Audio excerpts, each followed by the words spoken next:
Good evening. Welcome to PLO Night with me. I'm Kyyberi. This is hosted by PokerMania.com, and we're going to play some PLO 50 today. We're going to play normal tables.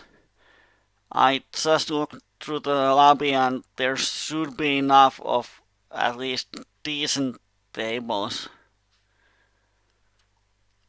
Although in every table there is 1, 2 or 3 regulars, but let's see if we can spot the fishes and make some money. Those of you who don't know, we have a slight delay on the stream, around 1 to 2 minutes. So it's there to prevent any abuse of me streaming my whole cards. And welcome Dexter12, nice to see new members here. As we have a delay, if you like to comment any hand, please say in which table the hand was happening. The tables are 1, 2 at the top and 3 and 4 on the bottom, and please state what was my hand. So when I'm opening the replayer, I can easily find the hand that you want to talk about. Don't be scared of the delay. It's not a problem to go back and find the interesting hands, and if I don't have time to talk about the hands in that spot, I can always mark the hand and we can go back to it at the end of the session. I'm opening this 5th table to be a spare table in case we don't have a good table on these 4. On table 4, flop is check turn, he bets half, but I'm going to go with my jack.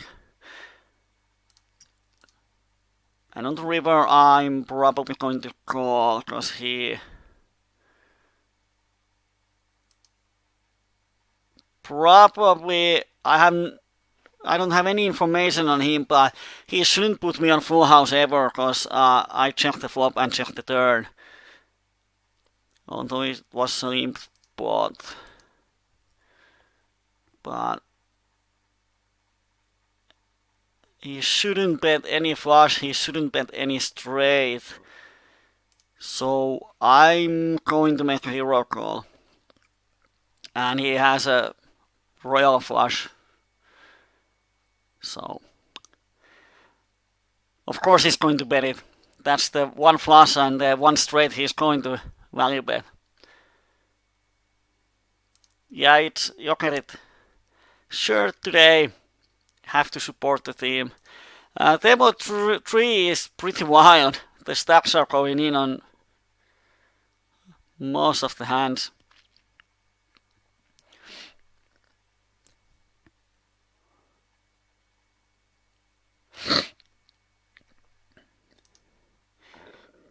So the basic approach to PLO 50 is that keep it simple.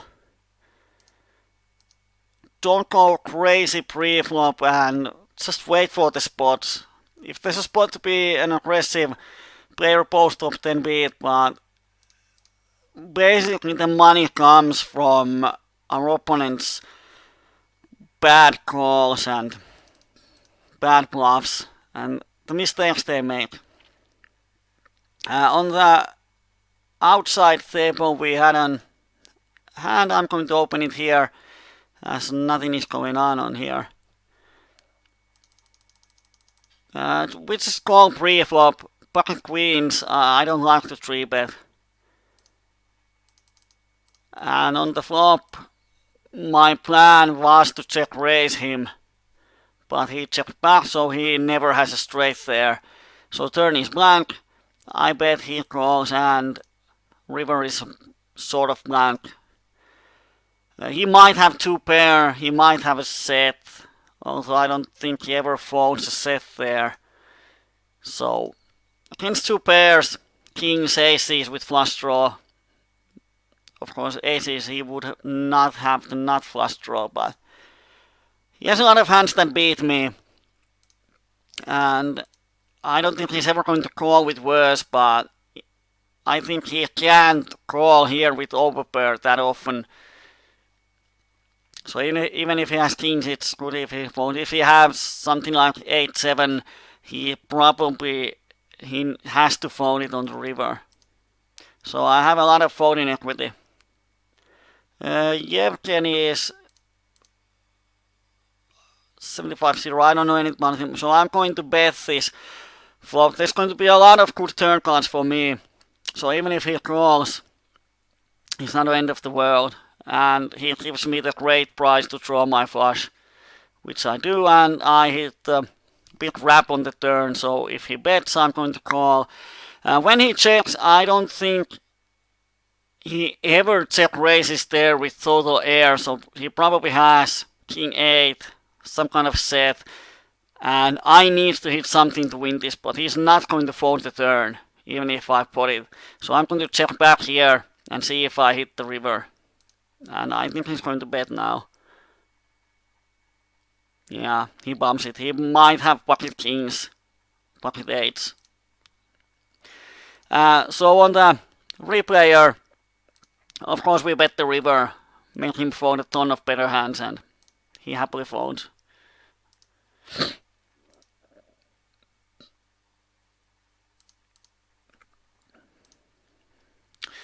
This Polish mistress, I don't know how to pronounce it in English, he has a grease flag on his avatar, and he is playing pretty aggressively.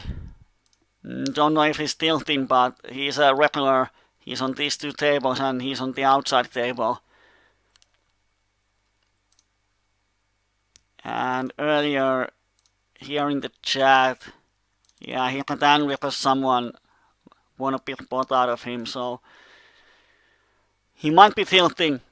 It's always when someone types something in the chat and he's multi-tabling, it means that he probably has some sort of emotions, and probably he's a bit of angry. Someone won a big pot out of him and he doesn't like it, so he might be thinking. It's always nice to see those things, and now we can watch how he plays, and if it seems that he's opening a lot of hands, he might be overplaying some hands, so we can definitely exploit that.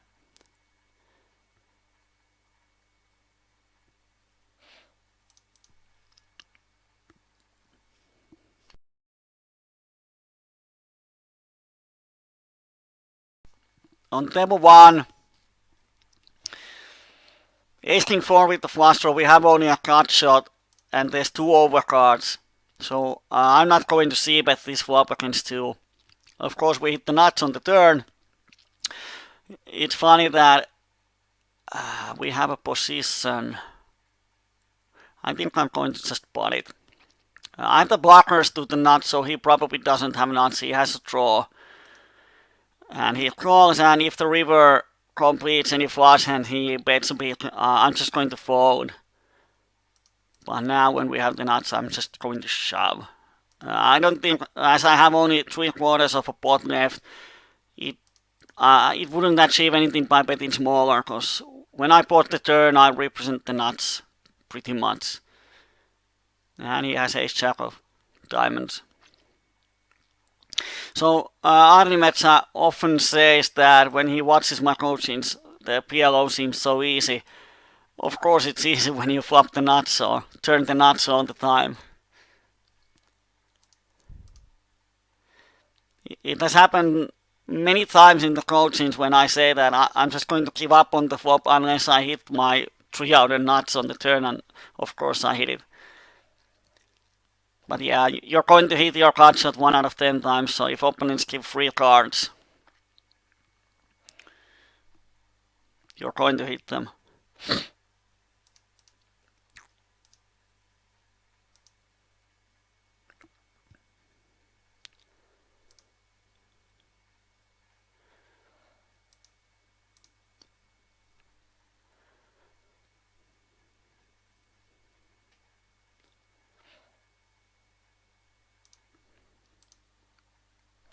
There's a hand going on the outside table.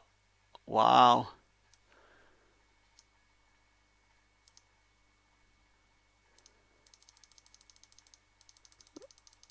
Basically, I open, and on this flop I bet half a pot.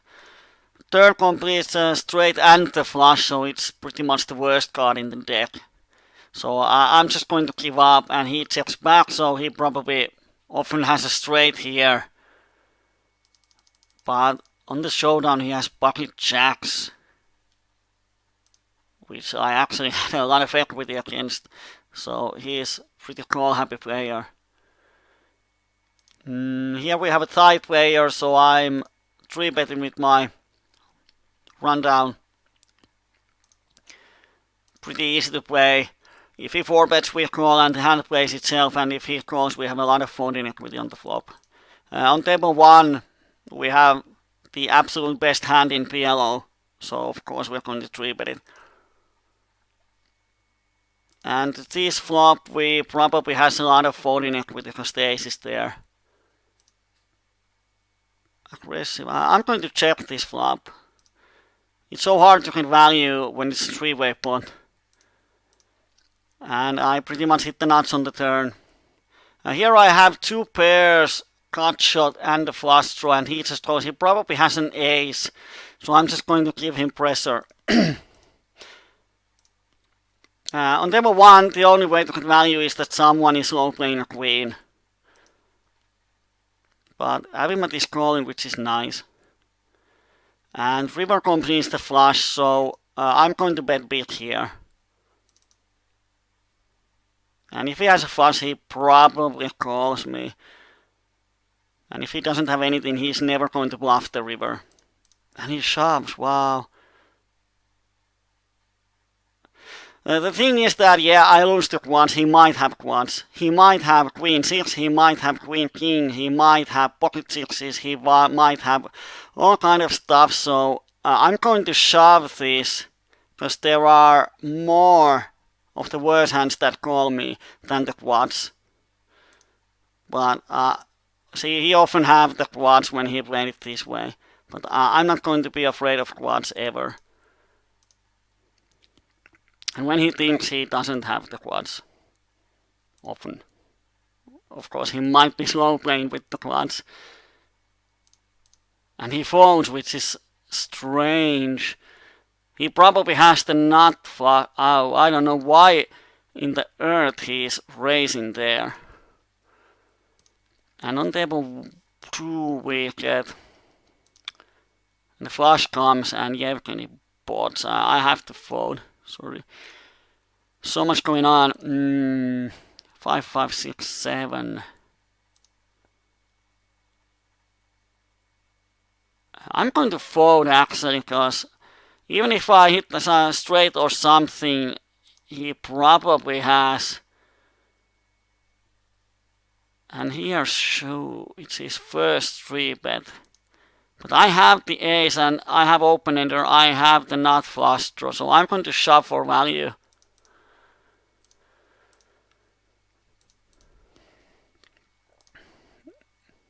Because he might have just an ace and he's not going to fold it. Because I don't think I'm able to fold the turn anyway, even if the board pairs. And we won the pot. So it's so strange on. I'm going to take this table away. Where's the hand? Sorry. Here.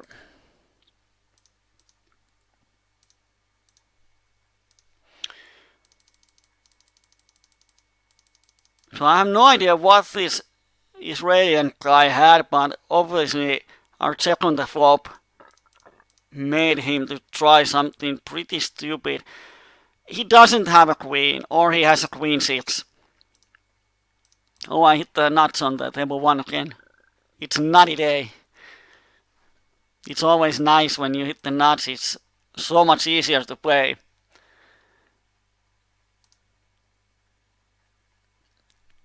And we have a hand going on and outside. We got the money in against the Israeli guy, nice. He probably has, he has a pocket 7, so we are pretty much crushing him. Now, on the outside table, I'm just going to call my aces. I could 3-bet to $7 or something, but it's, of course he's short, but still the SPR is over 2 and it's going to be a multi-way pot. Now, this Russian bad shorty might raise me so I can shove my aces pre-flop. I might c-bet this flop, but it's just... this guy is a regular and now he's donking into 3 people, so he probably has the 9. So I'm just going to fold. And on table 1 we made a small 3-bet, and the Estonian guy 4-bets. It's easy to play, and we have the set withdrawal, and we are pretty big favorite. And our hand holds up, so yellow is easy.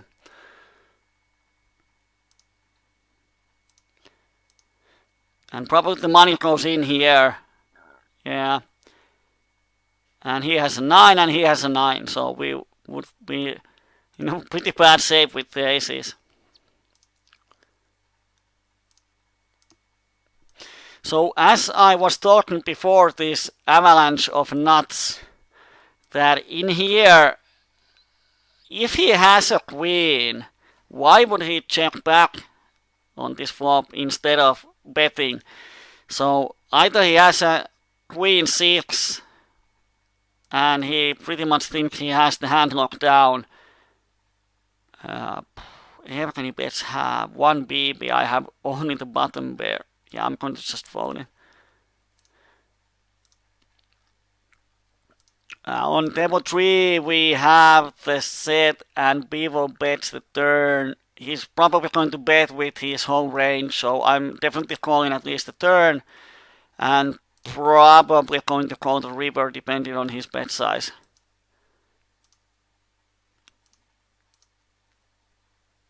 And 5 times I'm going to call it. He might have the straight, but he often has something, because he don't think I have the straight, so he would be bluffing with all his air.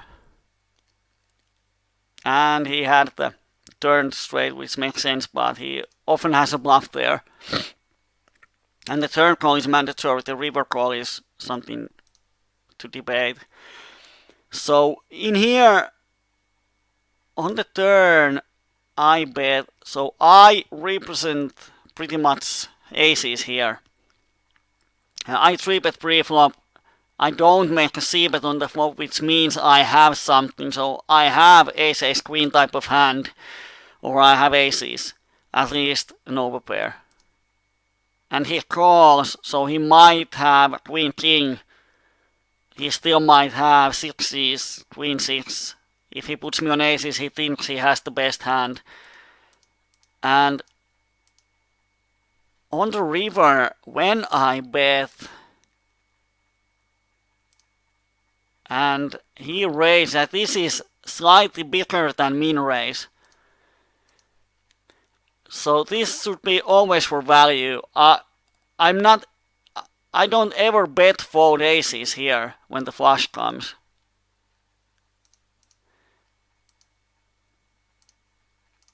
And on table 2 we open with a 3-bet and we hit the pretty nice flop again.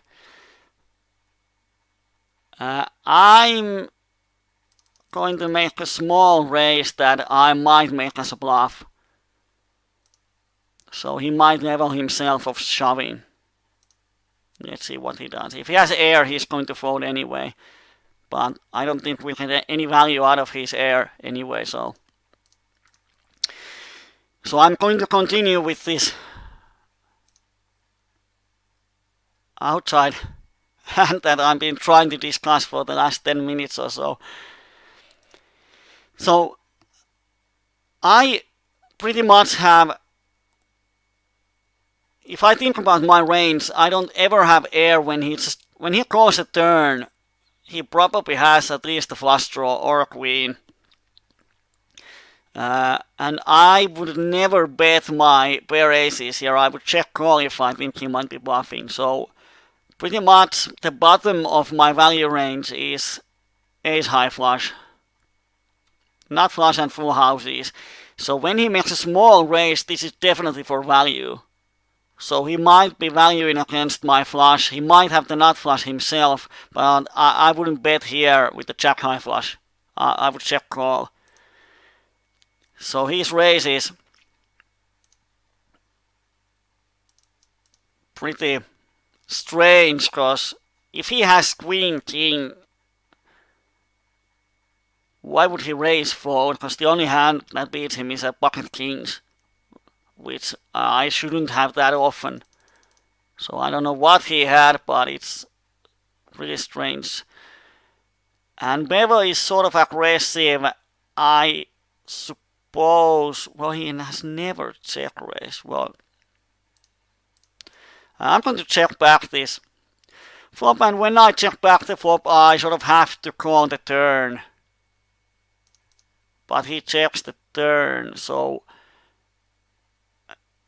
the thing is that if I bet, he knows I don't have a strong hand, so he can check raise me with pretty much any hand, and I don't want to bet call, so I'm checking back this turn, and of course this gives him a ton of free rivers. But yeah, it is fine. If he bets, I'm probably going to call.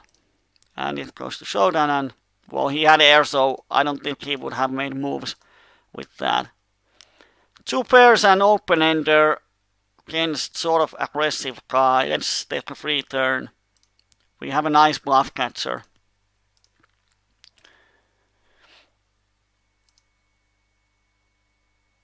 Yeah, as Silken Steven is saying, I'm running hard. I'm running pretty hard. I don't remember that I've had such a hot start in our PLO nights ever. It's like after 15 minutes we are up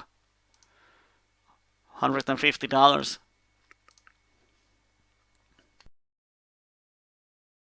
PLO is just printing money when you hit the nuts. It's so easy. When you hit the nuts, you just press the buttons and watch as the money comes in. Then you have the sessions where you hit the backdoor second nuts all the time, and the opponent has the backdoor nuts, and you watch as the money goes by on every hand. I thought about today of making a sort of fun video about crushing PLO 5 Zoom, because that's something I've been playing lately. It's so fun to play it, and I had a decent win rate there, around 20 BPs per 100 hands. And no one bets the turn. I'm going to stab this pot on turn, and if called, I'm going to bet any non-hard river. Yeah, and it's just such a great spot to steal the pot. No one bet the flop, so probably no one has an ace, and when the king comes, it's pretty unlikely that anyone has a king. So it's a good spot to bet 2/3 of a pot and win the pot often. If someone calls, they often have a flush draw, some kind of weak ace, so betting the river often wins the pot.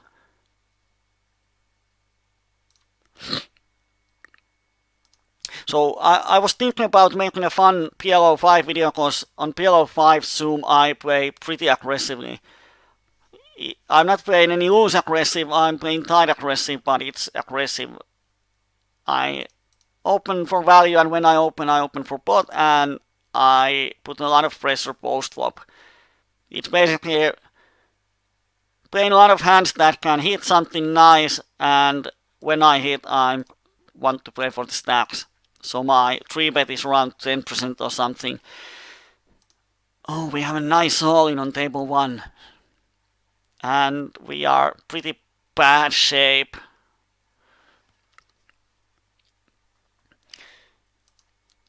And on table 2 we made a 3-bet, queen jack 3.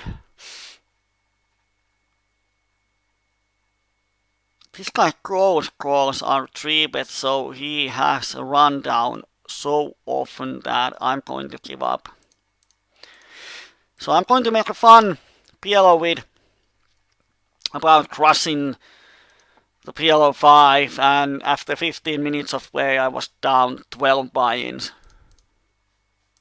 So my crushing didn't go that well. My EV was positive, so it was just running bad. On table 2 I'm going to bet the river for value. If I had aces I might bet for value, and he shouldn't have a hand that he calls. And he didn't. Of course the problem is if he decides to call with the top pair.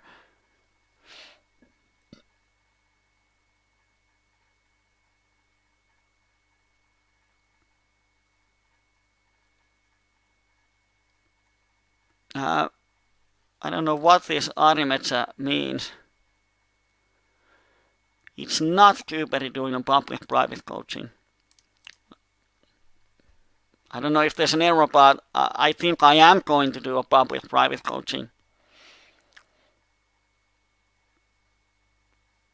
Oh yeah, sorry. I should read all the posts. My bad. Yeah, so I was about to record a video and explain how to cross PLO5, and this is easy way to make money.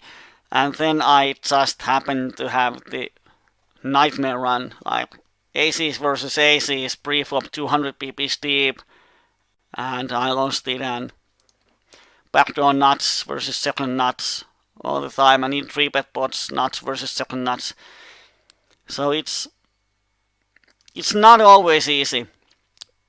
No matter how good you are, PLO can give you 10 to 15 buying downswings so easily.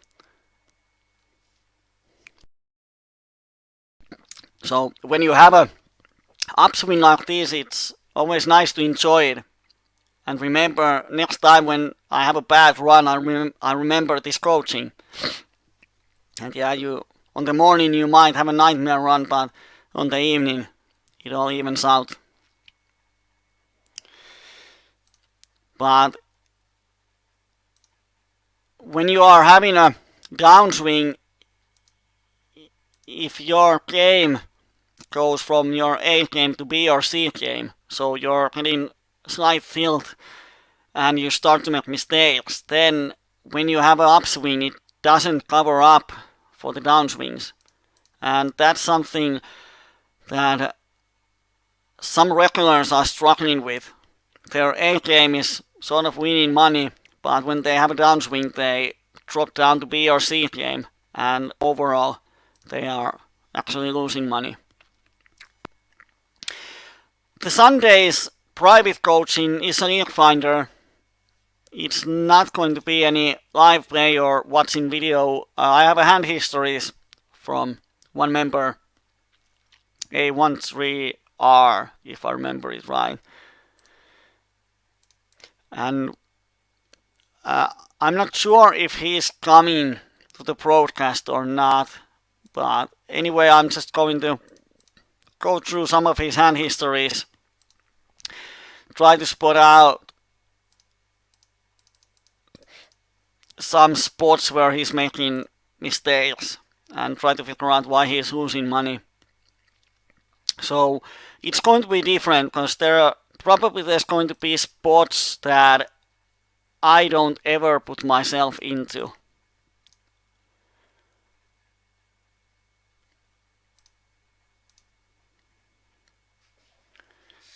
On the outside table, we have a hand where this guy limps, we open, we bet the flop, we bet the turn, on the river we check. I think that if he bets the river like half a pot, I would call him, because he has so many missed draws that he might be bluffing me on the river. But he checks then, we win a nice pot.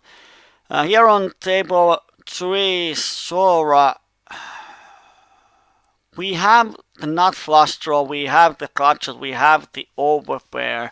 I'm going to bet the turn just for value.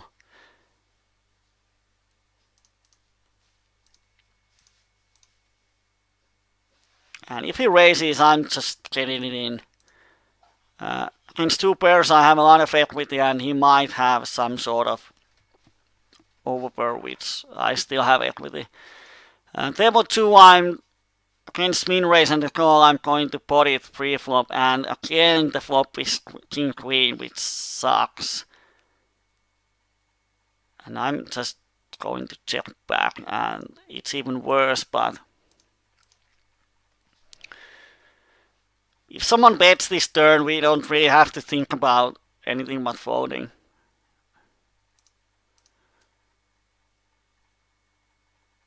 And now we hope for an 7 is probably the best card in the deck. And we didn't get it, but sometimes we win the pot with aces, but it would be pretty rare.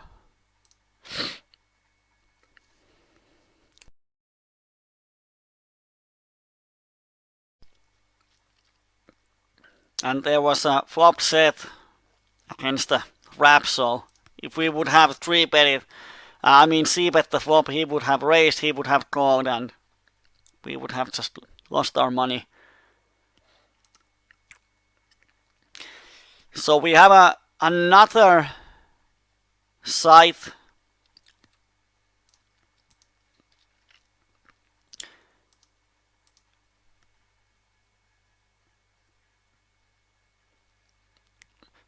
So now we have 28H poker. How do you pronounce it? 24, sorry. Numbers are hard. 24 poker, and then we have the 888 poker previously. There's going to be a free roll on Sunday that you can actually win a private coaching. So there's great value in the free roll. All you have to do is open an account and make a deposit. We have double suited aces. I'm going to 3-bet double suited aces all the time, because if we get the money in against pair aces, we are favorites, and especially against short stack. But he opens and folds from the button. So on the Sundays free roll, you can actually win a private coaching. So the length of the coaching depends on if you want to do it on private or public private, if you can say so. On table 3 we have aces, unopened pot, definitely open, and the best thing that can happen is someone in pre-raises some trash, but other than that, aces are still pretty strong hand. But when the flop is Jack 9-8 with the flush draw that we don't have, it's pretty much check fold to this flop. Because pocket aces is really bad bluff catcher at this point. And here I'm actually going to check back here, because if he has a flush, I'm going to lose the 1-bet anyway. But when I check, he might bet the turn with the wider range. So I'm checking back the flop to call the turn. I have the cut shot and the top pair, so let's go to showdown.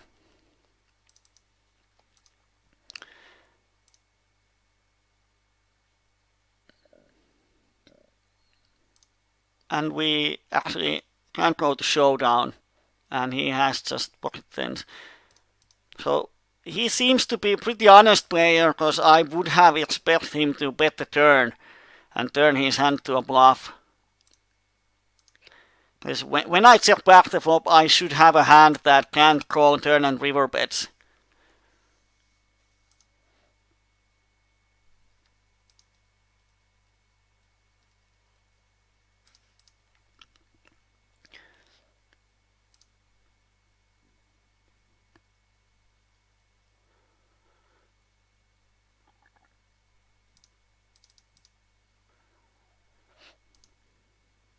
And on the outside table, we hit the nuts on the turn, and the Russian guy is happy to stack off. And he has just a set, but he spikes the river. I have always wondered, why do people play sets in this way? It's like they're slow playing when they have the nuts, and when they don't have nuts, they are going to overplay it. So here I bet he has set of 8s, he can shove the flop and get the money in as a favorite, but he slow plays. On the turn the flush comes, and now he decides to shove when it's so obvious that I probably have the flush here. And he stacks off and hits the 9, which sucks, but that's a common way for bad players to play sets, or any strong hand. It's when they have the nuts they are slow playing, and when they have only a draw or bluff catcher, then they are overplaying it. But we got the 50 BBs in with the 75% favorite, so you can't ask for more. Here shorty opens. I'm going to 3-bet him unless this guy 3-bets.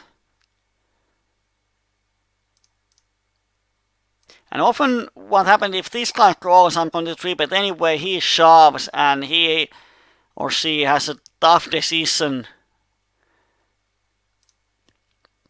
So I'm going all in with this hand, and now we get the money in a pretty good shape. And he's the lucky one and got half of the back. We were 72% favorite, so not a suck out, but it would be pretty stupid to say that I'm unlucky when I have a 350 BB stack on one table.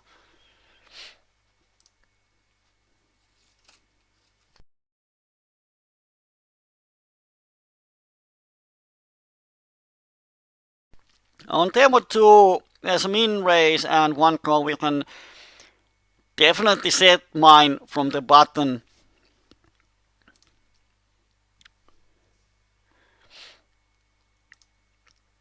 And we have aces again. I try to remember how much we 3-bet last time.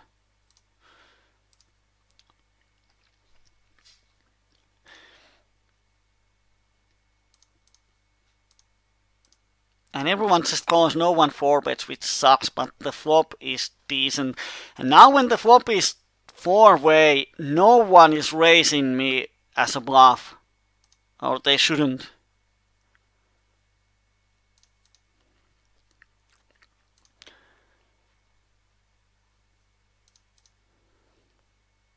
We have the nut blockers, but when it check, check, check, no one is going to fold 2 pairs.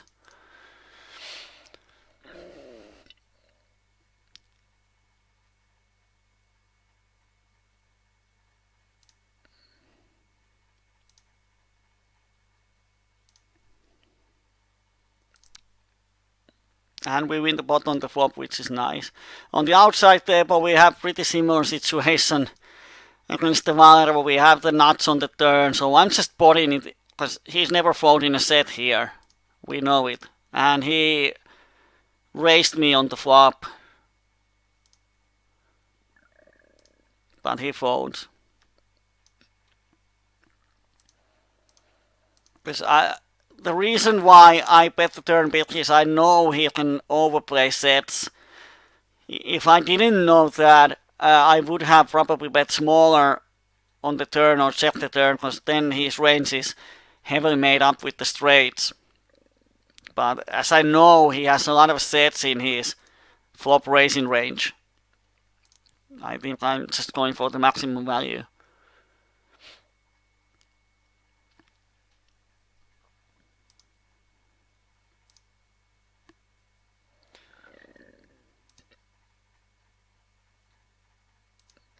And I'm going to drop down some of the worst tables. I think that table 3 is, yeah, sort of bad. There's regular, tight player, and shorty,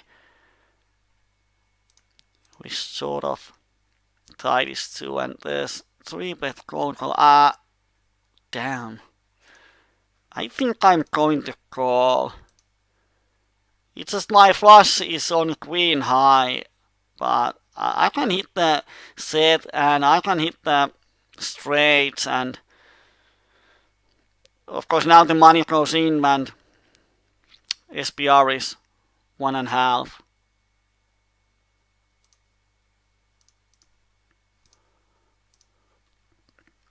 And let's see if someone has the kings or don't.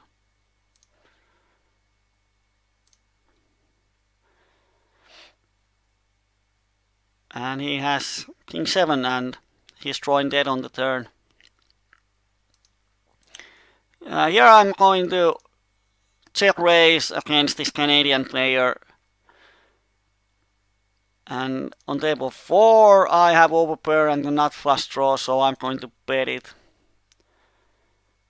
Turn is a great card for me. I'm going to continue barreling. I should have a lot of folding equity against straight draws.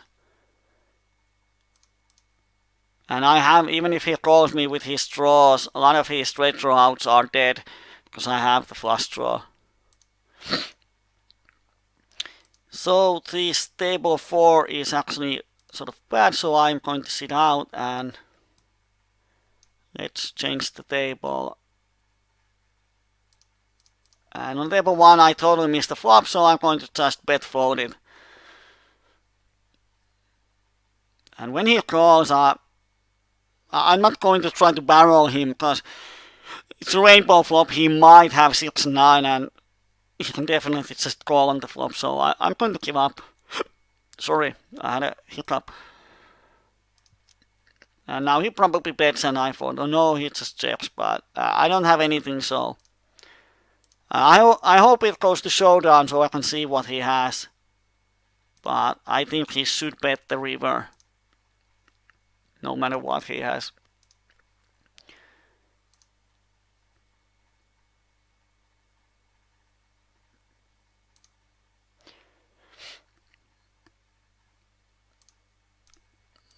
So I'm going to find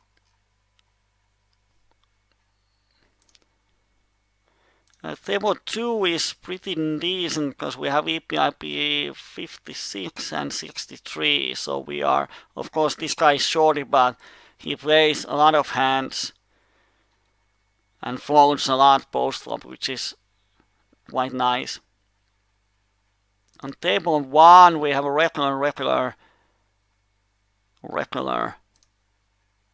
and one sort of fishy player, not the greatest table. And it seems that every table is like, we have one fish, and, one fish and 3 or 4 regulars, which isn't the best thing.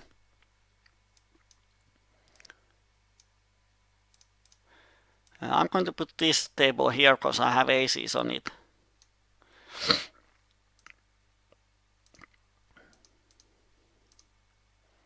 And UBS folds 78% of flops to c-bet, so I'm going to c-bet in a heads up board with my pretty much whole range against him.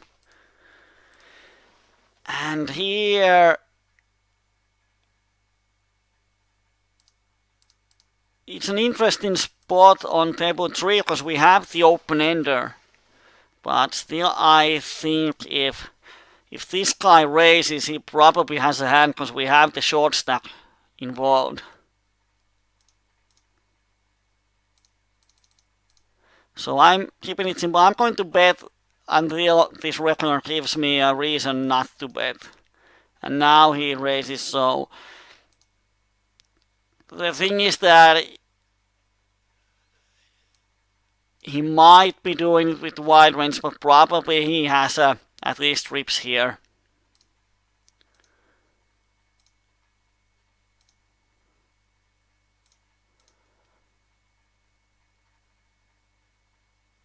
I'm going to call the 3-bet here. I still have the position.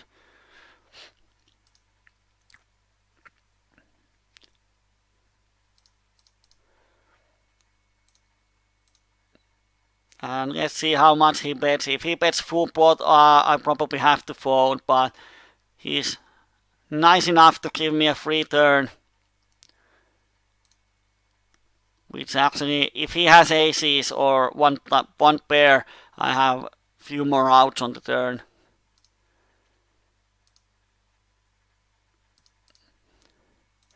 And the thing is that if I want to call with my flush draw for $9, I have to win a pot of 45. And after the call, it's 32, so I have to win around $15. And if I call, it's so obvious that I have a flush draw. I don't think he's going to pay me off on the river that often. So I'm going to fold it.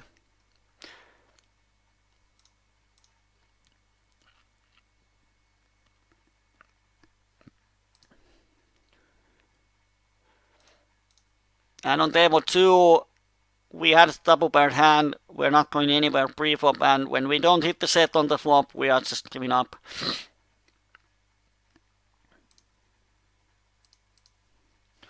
And on table 3 we have just kings, we call pre-flop, and we missed the flop in a 5-way pot, so there's no reason to go crazy. I have to pick up my play chip, sorry.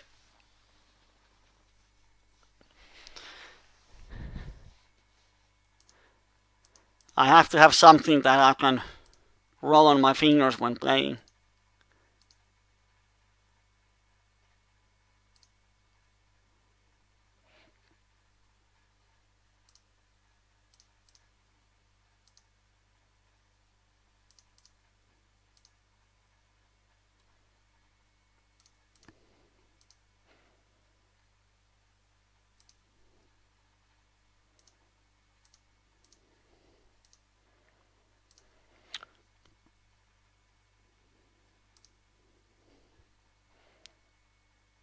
Yevgeny Min opens.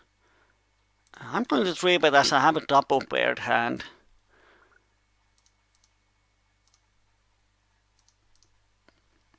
On the outside table we have a sort of interesting spot. The opponent is 87, 40 and 17. 5 is good card on table 4, because he probably has some sort of a draw when he just calls the flop. And if he raises, he probably has a slow played set or something, 5-10. And he has just 10 and he shows it. Wow. It's not a great hand in that spot.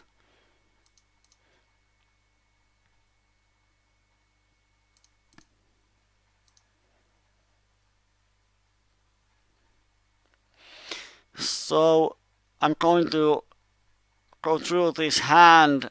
Well, I forgot to pause it. Oh. We have so much interesting going on. I'm going to put this table because this guy made a small 3-bet and I think this guy made a min 4-bet.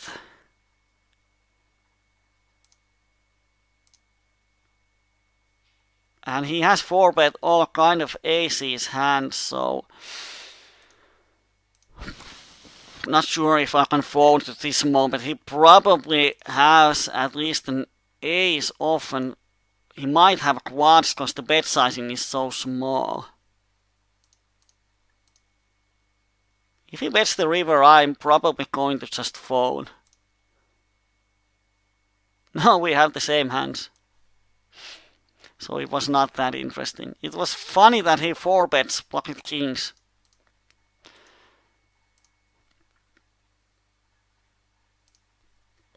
So now to these hands. There's so much going on today that I can't go through the interesting hands. So we open kings, often calls, and flop is 7 for deuce, and he donks for a pot. Of course he's representing something like a set of sevens or something, and he might have it, but he is playing with a mobile phone and he is almost VPIP 90, pre-flop press 50 and 3-bet of 20 or 30. So he's playing pretty aggressively, pretty loose player. He might have a draw.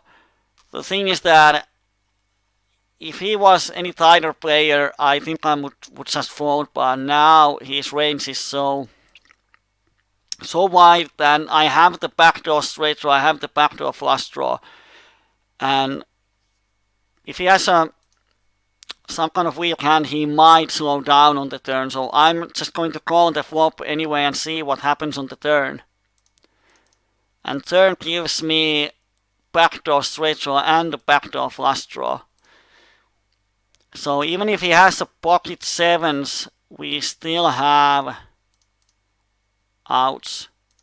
And he pots it, so now it becomes just pure mathematics. He probably has a set, or at least 2 pairs. On table 2 we flop the not flush, so if he has a full house he has it. If he has a jack or 10 high flush, he's probably going to call us on the river. And he has 7-4. It's nice that they call with two pairs on a monotone flops. Of course it sucks when they hit their 4 out. But he's a shorty, so I'm never going to fold it. So here, even if he has pocket 7s, we have 7 clubs, we have 3 9s, we have 2 kings, so we have around 12 outs, which gives us around 27%, and we need 33 without any implied odds.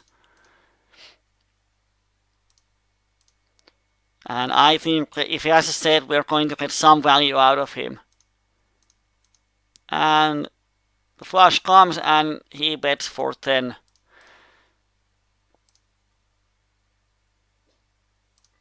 So we are getting value, and we think for a while and raise, and he folds, but we got some value on table 3. We have the nuts on table 1. We have the nuts. It's the avalanche of nuts. And this guy raises, which is great thing. We shove our nuts, and he probably has 7-8. Yes. And we're splitting the pot.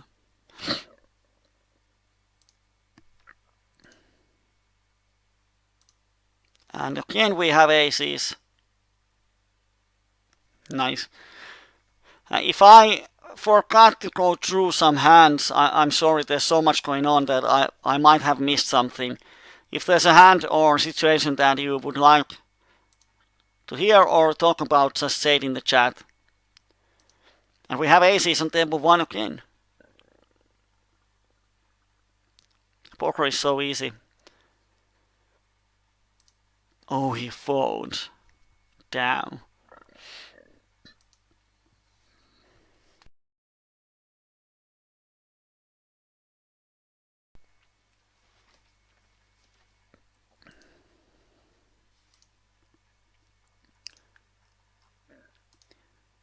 Now, I'm going to put myself on a waiting list on some of the better tables.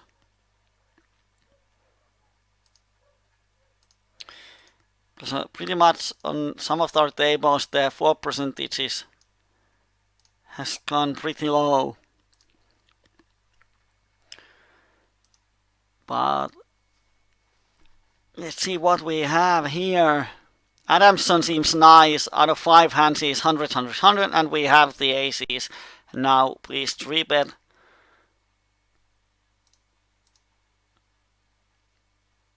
He has 3-bet 4 out of 4 hands so far, so why stop now? And he folds. Oh man. It sucks.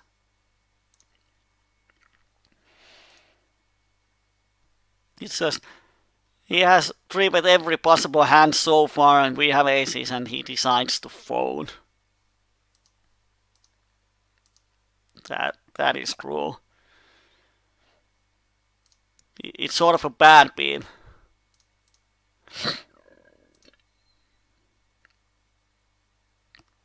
On table 4, I'm going to check back the turn. There's no way I'm getting 3 streets of value. And if he bets, I'm going to call the river. And if he has a full house, he has it. And he doesn't, he has a minimum flush. I don't think he would have called turn and river, and if we bet turn on a paired board, I don't think we can bet the river anymore. And now let's hope that Adamson has a hand he likes and we can get a nice pre-flop lottery. Oh, uses too nice going to 4-bet. Now it's kind of sucks. If it goes 4-way, we have the worst equity, but there's no way I'm folding aces 100 pp's deep. So we have some flipping action.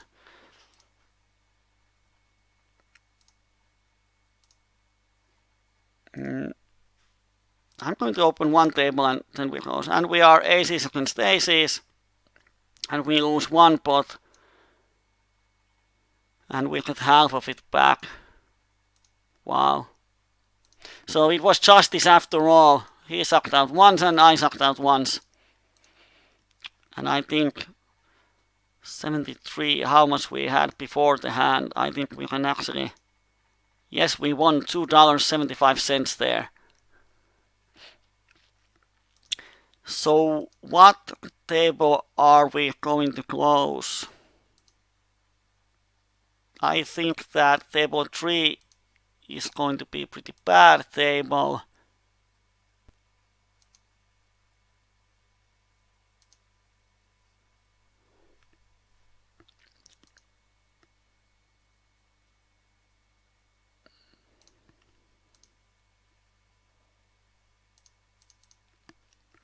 So I'm probably going to close down table 3.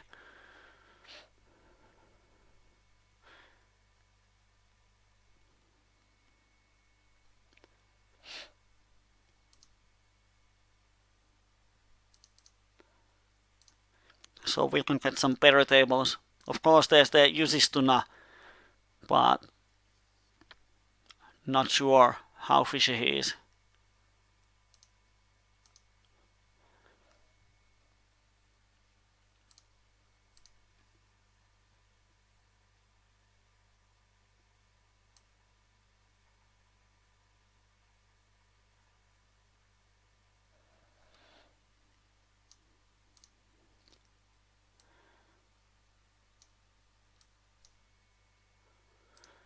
And on the outside table, we can double-suited aces, surprise, against shorty, so we 3-bet and we shove any flop. Of course this sucks, but it's SPR less than 1, so he's often going to... Now he has the flush and we're drawing dead, but he's often going to call us with King XXX type of hands, so... If you start to check fold or bet fold those monotone flops, you're going to make bad folds in the long run. So when the SPR is less than 1, you shove just any flop and be happy about it. And on table 1 we flop the nuts and USB shoves on us. And to this board he probably has a set of 7s, which is awesome. And he has only ace 7, so he's almost had the backdoor flush and almost again, so he almost sucked out twice, but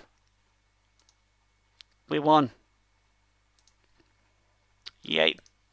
So now we have almost 500 BB stack.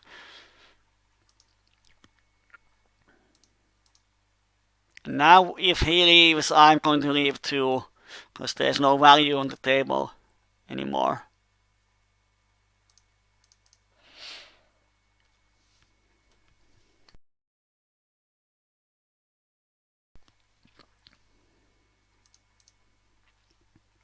And he did leave, so it's time to take away the money and find another table.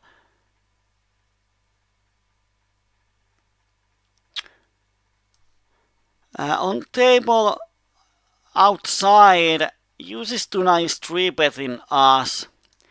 And he's 3-betting rundown before, and he has 4-bet aces. We have double-suited kings, and he's sort of aggressive. I think his 3-betting range is more than aces. So I'm actually going to 4-bet, and if he has aces, which he has because he shoves on us, we need around 30% equity, and we have around that, depending on if our suits are dominated or not. And he has one suit dominated, so it kind of sucks. And we actually hit the set, but we lose both pots. And we have 32 pre-flop, which is nice, and his 3-betting range is more than aces. Of course, now he has aces, which kind of sucks. But I think against his range, 4-bet with the double-suited kings is better than just flat calling. Because when we're flat calling, we are so lost on the flop unless we hit the king.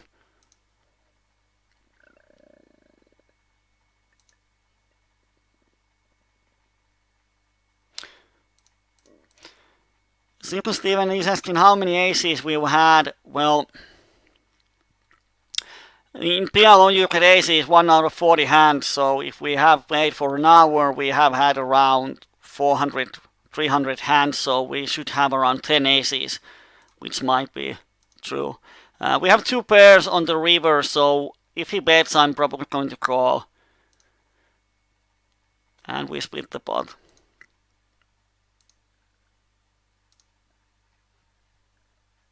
Oh, I was supposed to leave table 1.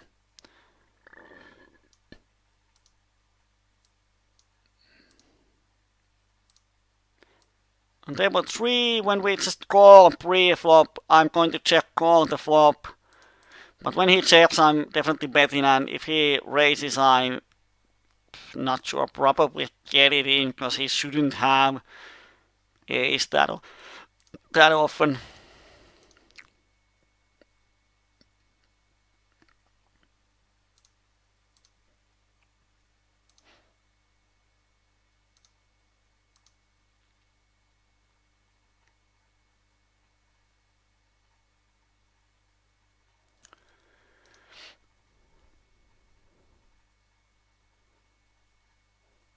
On table 2, I'm going to make a double barrel bluff. I also have the cut shot, but I don't think this guy ever has a straight, so this might have, but he's raising me on the turn, so if he raises me, I can fold. But we win the pot, which is a nice thing.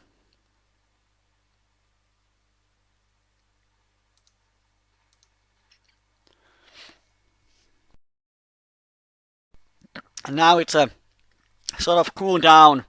Nothing is going on. It has been so action paced so far, so it's nice to have a small break here.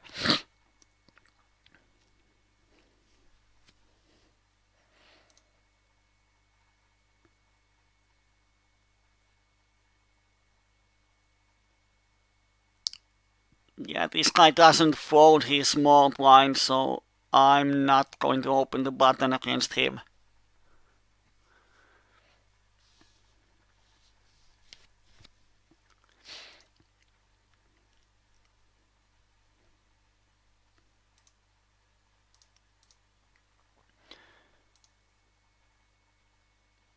This guy is green player. I'm going to give green colors to all my friends.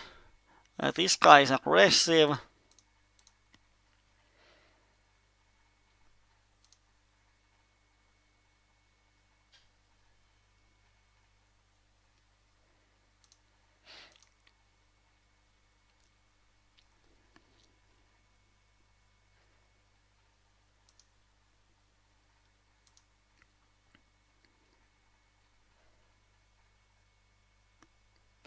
Now we just wait. If you have any questions about poker PLO, about the hands today, about anything, now it's nice time to ask it in the chat room. And if you're watching the stream and you're not a member of Pokerimania, or you're watching this on YouTube later, please join our community so you can join the chat during the live coachings.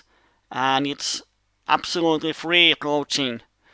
I don't think you get free interactive poker coaching on almost any site on the internet on a weekly basis. And we have free coaching on almost every evening. So definitely one of the best places to learn poker. Because on the other sides you have to pay for the coachings on one way or another. But this is totally free.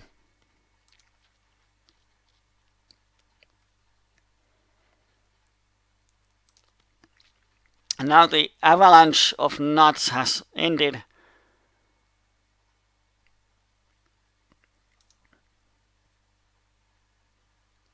So we just have to wait.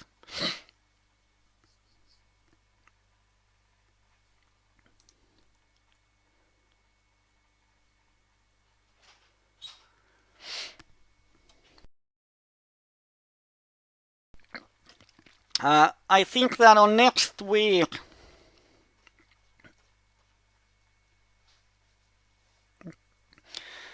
we have a Finnish holiday.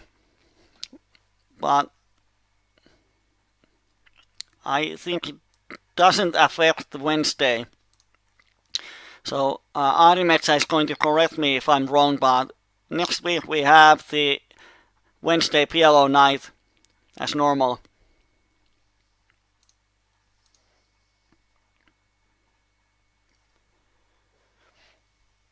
We finally have a hand on table 1, depending on what happens. And on table 4, we're going to call if Adamson opens every day.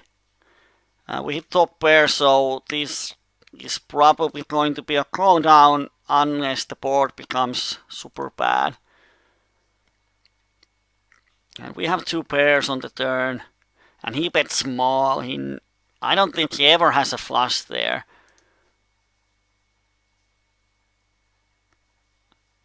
But I was thinking that if he bets the river, do I call, do I fold? But he checks, he makes the decision easy, and he has a set of 5s. Actually, he had a hand. On table 1, we have a sort of call happy player. We have the second nuts basically on the turn. We are not afraid of straight flushes, and he raises me. I don't think he's ever raising here with the queen high flush. And I don't think he would raise me with the blockers. So I'm just going to fold my king high flush. And I don't think he's going to exploit me often enough.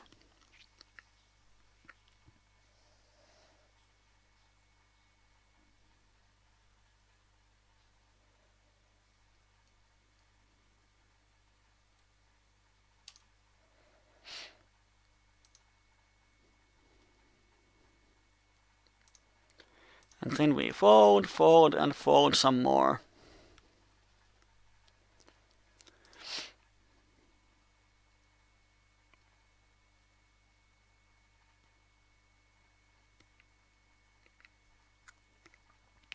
And what Arimetsa says, it's right.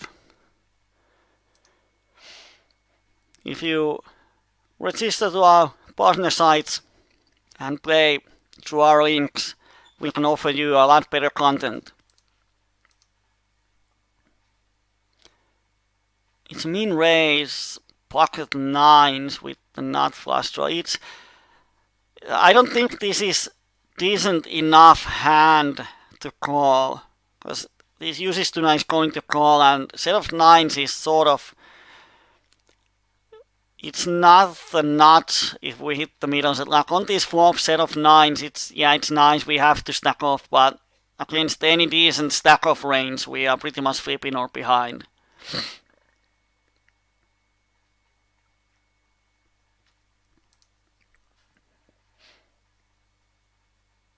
Of course, if we play pocket 9s and we have this flop, we are going to get the money in. But if we do, it's not the greatest spot.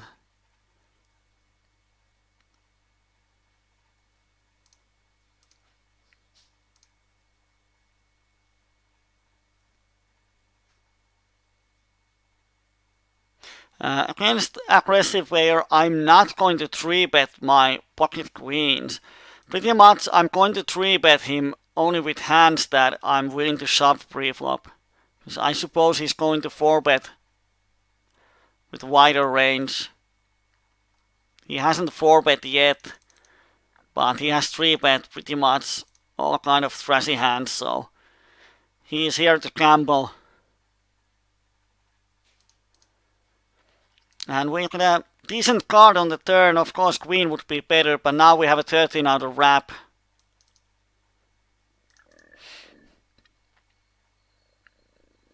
We have aces on table 1, surprise, and he bets full pot. I'm going to call.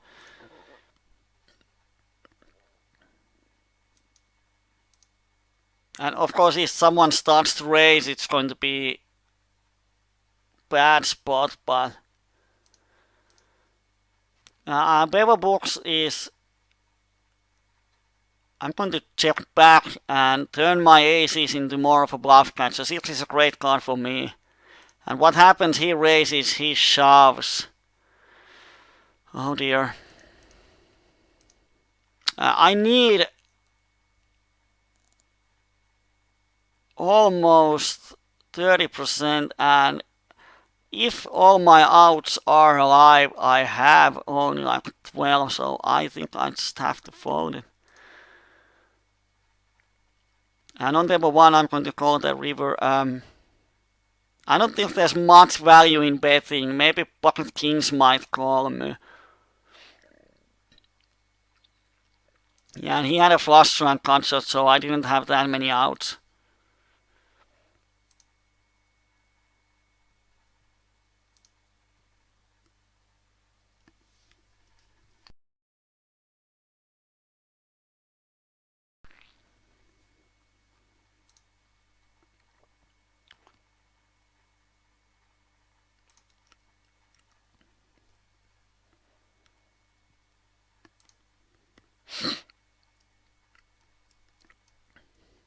And then we fold, and we fold some more.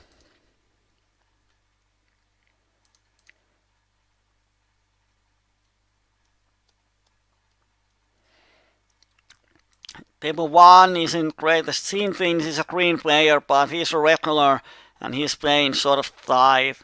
The reason he has a green color is he makes some call downs in a bad spot. So on table 3, I'm going to raise him. I have top 2, which is enough in a 3-bet pot to stack off in 100 BB stacks. And wow, he checks fold, which is strange.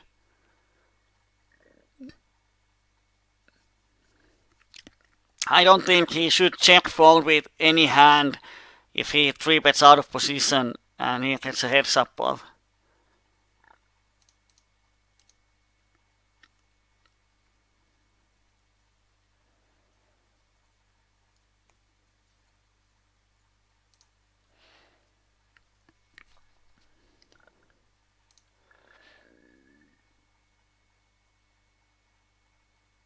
I'm going to call with my pocket tens because I think this Evgeny is going to call me. I'll call this open race, so we have a 3-way pot, and pocket tens and a nut flush draw is often enough if we happen to hit something. And on table 2 we bluff the flop, but they both call, though, so there's not much folding equity.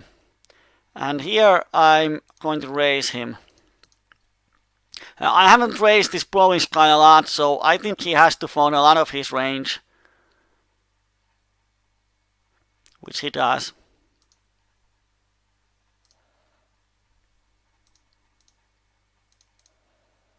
And on table 1, the guy donks bet me on the flop, he donks on the turn. I'm just going to call and hope that flush doesn't come back. This is a bad card for him to bluff, because my hand looks like a flush draw. So the thing is, can I make him fold 2 pairs, which he shouldn't have that often. 41-10. I don't think he's folding 2 pairs. And he had the nut flush, which he tried to be tricky.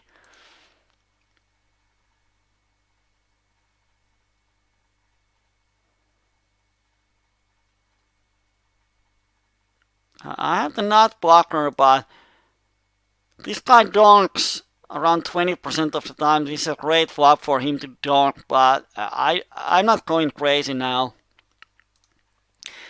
I think that raising there probably has some folding equity. Biaki is asking what kind of hands you would shove against the reckless opponent if not pair of queens. Well, ace, king, king, all the aces.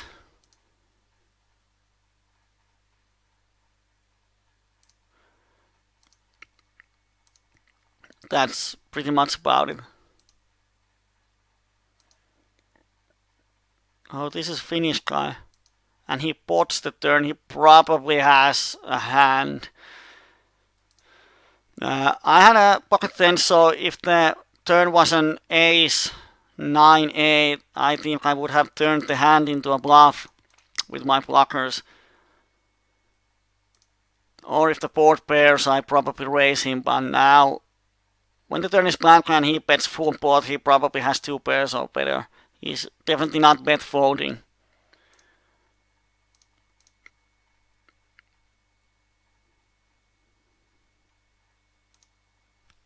Now we are missing one table. Not that. There's so many regulars on the tables now.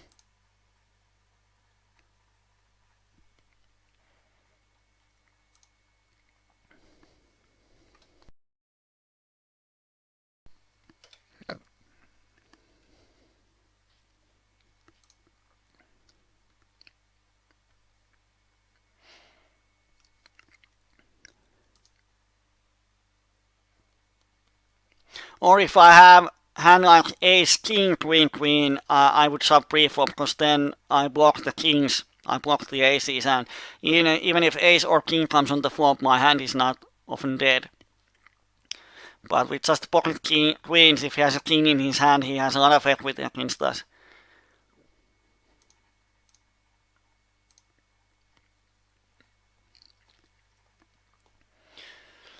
So not much going on. In the first half an hour we run really hard, and for the last half an hour we have pretty much just lost money. So I suppose at the end when we look at our graph, the graph goes like way up and way down. I'm not sure, probably the EV is higher than the actual winnings. We have lost some pots where we shouldn't have lost, according to equities. And table 3, there's going to be an all-in.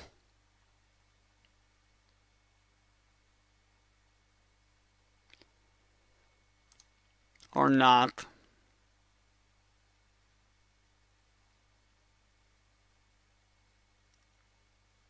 Wow.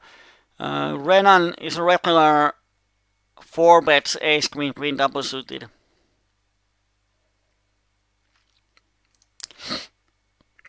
I don't have to make a note. I have an automatic note maker here.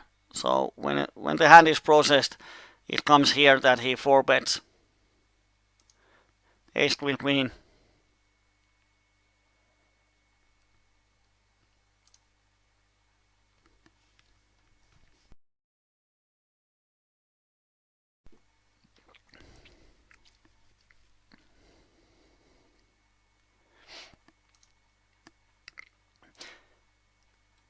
And we fold, and we fold.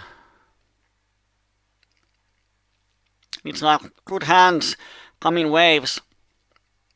Sometimes you have great hands on all tables. Like when we started, I didn't have a time to discuss about the hands. Now we don't have any hands. We have crappy aces on table 4, which I'm just going to call. I don't want to 3-bet crappy aces.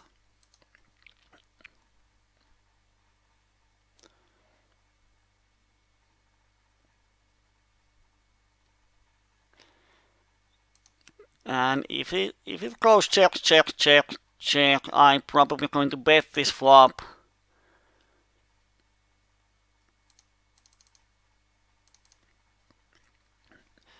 It looks pretty strong. I have a lot of folding equity on a lot of turns. And I have the position, so there's not much that can go wrong. If someone raises me, they have a lot better hand. And if they just call, I probably have the best hand. And I hit the nuts on the turn. Is anyone surprised? So we bet big and see, opponent can't really make any money out of us. Because if he calls, he's not going to bluff the river ever. So there's not much implied odds for him. So, and he probably doesn't have any monster draw. So we can bet big on the turn, and there's no way our opponent can exploit us.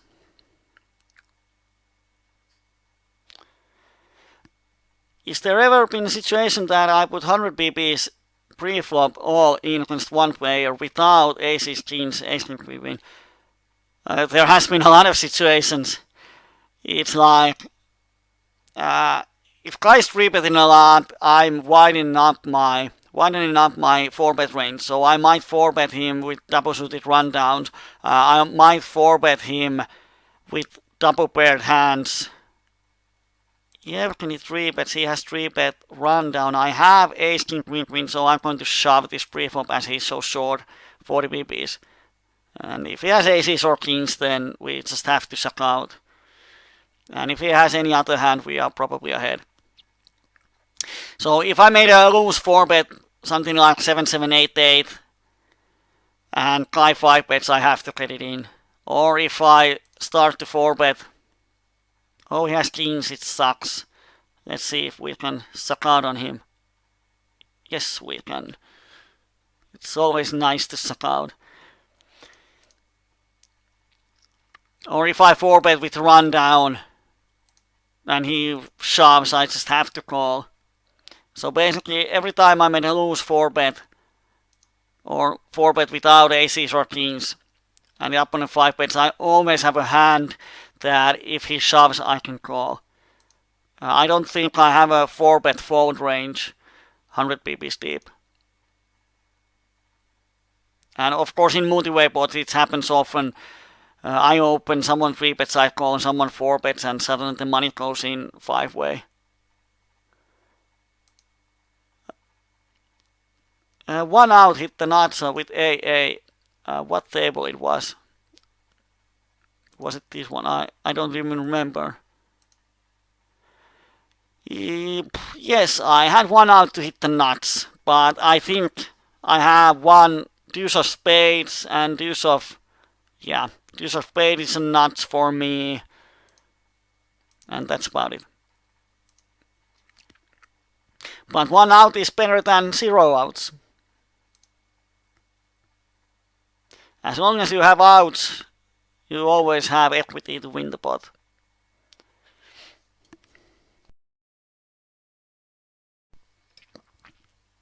But I think even without the ace, I often have the best hand there on the turn.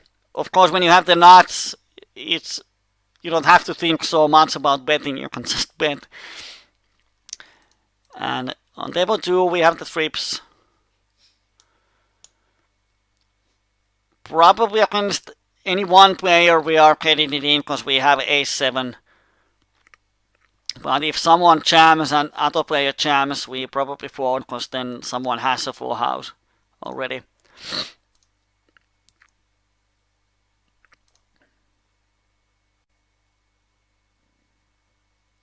Yeah, he had bad kings.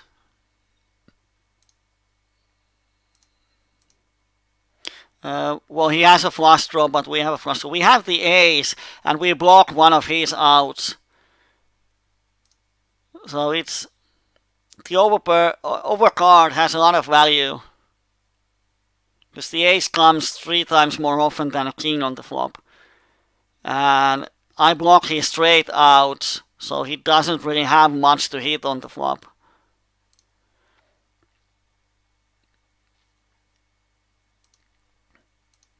So that's the problem if you start to 3-bet or 4-bet kings or queens without the ace blocker. Then if opponent has any ace excess in his hand, he has a lot of equity. But if you have ace king queen queen and the opponent has ace king jack, then you are crushing him. Table 3, we hit the open ender on the turn, and we have the overpair, and we have the nuts on the river. And the way the hand is played, it's not a card that he can bluff me on, so I'm just going to bet big and hope he has a bluff catcher.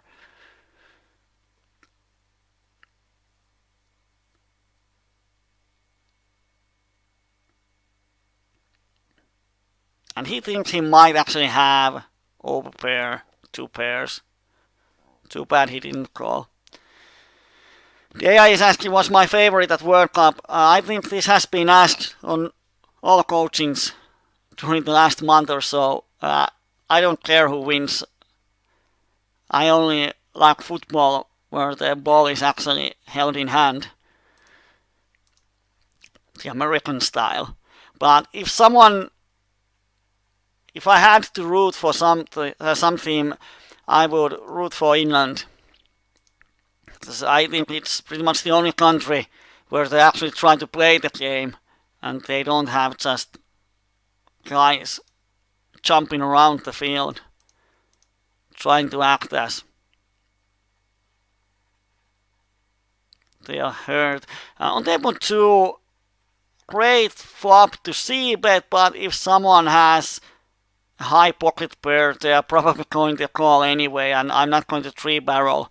And if no one has an overpair of my 8s, I'm going to win the pot anyway.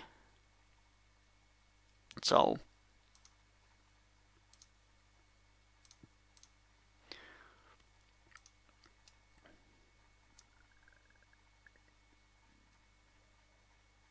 we have a wrap on turn, but it doesn't matter because there's 3 on the board. Full house is enough, and when it goes check, check, flop, and check, check, check turn, we actually might win the pot with pocket 8s. And there's $2. I don't know anything about him, so I'm going to make a superhero call. And he has the quads. I almost looked at I won the pot because he didn't have a pocket pair, but he has the quads and he managed to get $2 of value. That's the problem with quads in PLO. It's so hard to get value because probably no one has anything.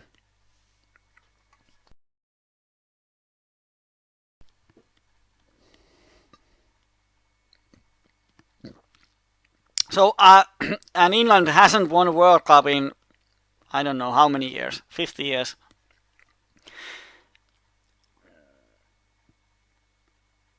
So I hope they win. And table 4 died. So let's open up another one.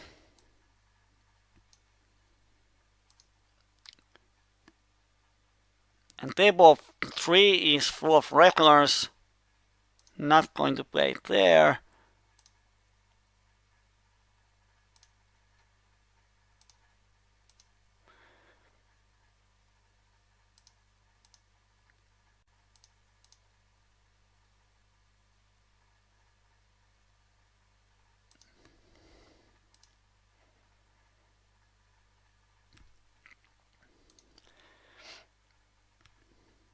Trying to see if there are any decent tables.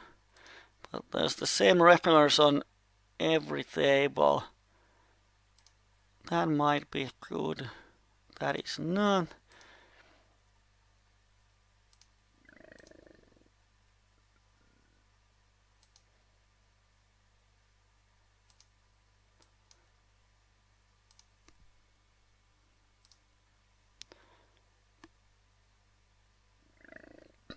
Well, not much going on the tables.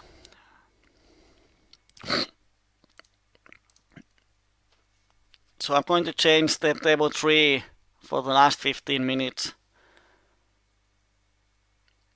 Of course, this ASN 444 seems to be pretty nice player and the regulars have left, so I'm not going to change it yet.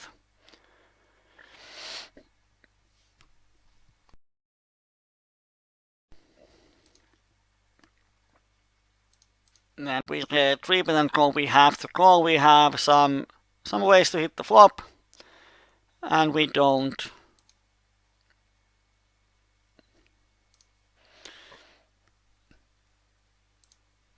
And I'm just going to fold my top pair.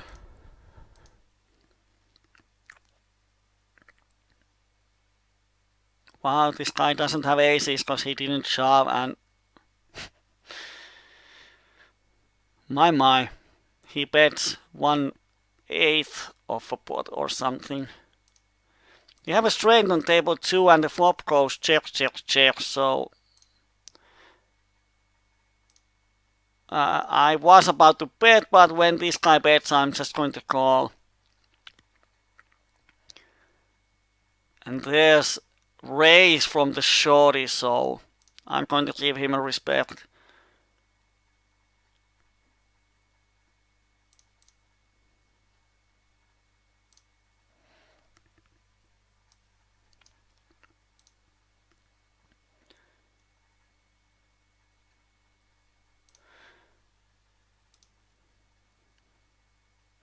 Demo treats. I'm a hand that creates a lot of problems, but I think I'm able to play them profitably against these guys.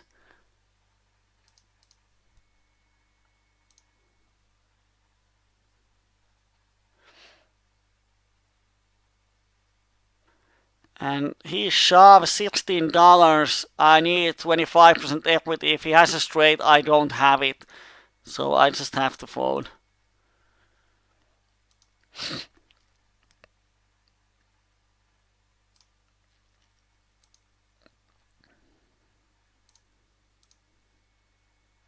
This is definitely a green player.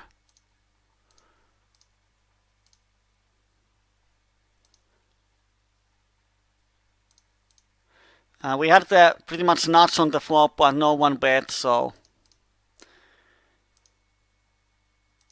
we don't get any action with jacks.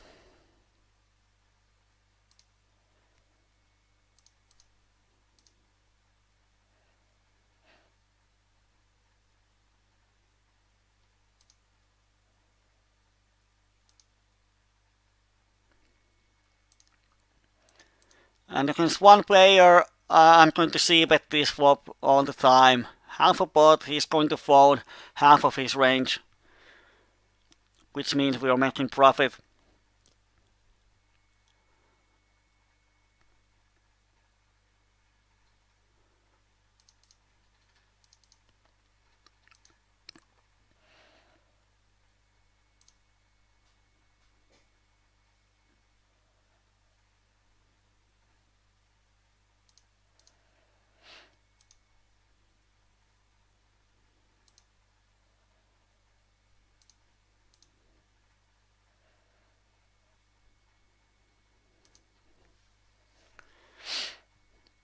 Aces on table 4. I'm going to open full pot because both of the blinds are looking to be non-regulars. I don't have to balance my range. And if David thinks that my range is now stronger because I open full pot instead of 3 BBs that I normally open, it's even better because I really want him to fold.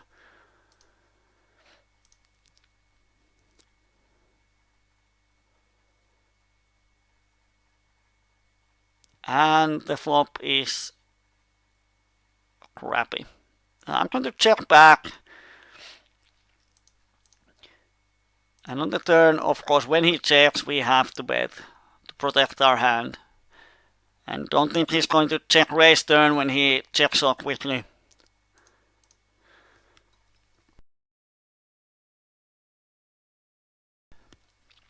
I think we're going to play around 5 to 10 minutes or so. And if nothing spectacular happens in that time, we're going to close the books and see what happened today. I don't want to even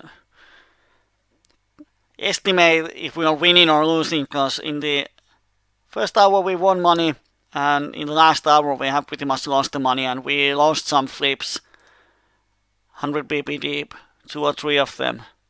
So, not sure. On table 1 we opened double suited hand, flop is paired, we don't have much, so we are going to see bet and see if he folds. If he calls, we have 4 outs to full house. But when he calls, this 9 of spades is really bad. If he doesn't have a trips on the flop or full house, he probably has something on the turn. So we just check and he wins the pot. He had a cut shot. Wow. I'm going to give him the green color just for calling a cut shot in the paired board with the flush draw. He has not many outs, and none of his outs are the ones that he can bet. Like he calls with the cut shot with 4 outs and he hits it and he can value bet it. So it's definitely minus EV call on the flop. Huge mistake for him, but he won the hand.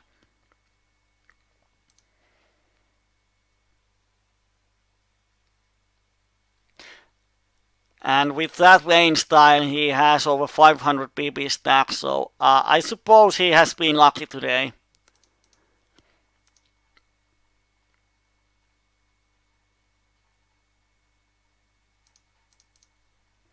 And on table 2 we open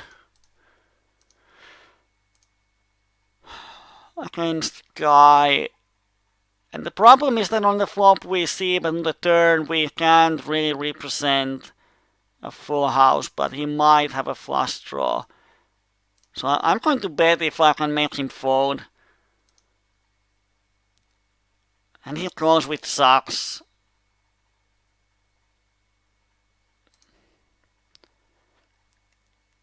And he has king jack and he called the turn.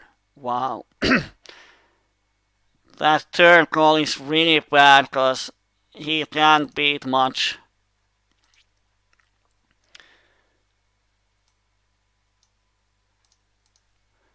I'm going to give him the green color for that too. It was such a bad call.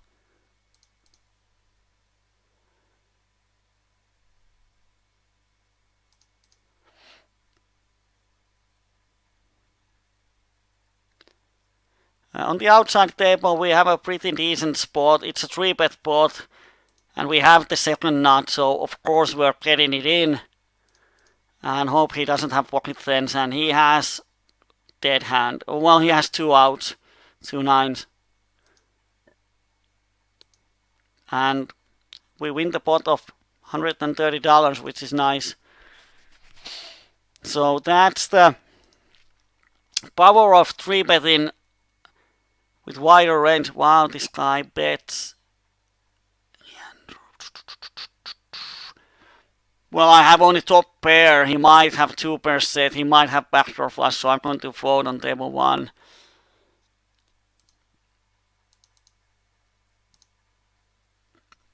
Damn, on table 3 looks like we're going to have a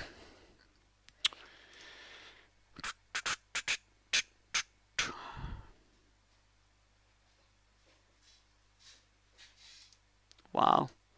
If my flush draw is alive, I can't go all in. If my flush draw isn't alive, I can't go all in. But I don't think he would bet here with just the flush draw, so I'm shoving and hoping my outs are alive, and they are, which is great. And too bad we don't hit our hand, but I think we had a pretty decent equity. We have 36 on the flop and we needed less than 30. So it was plus EV shove, too bad we didn't win it. EV went up and winnings went down. Here on the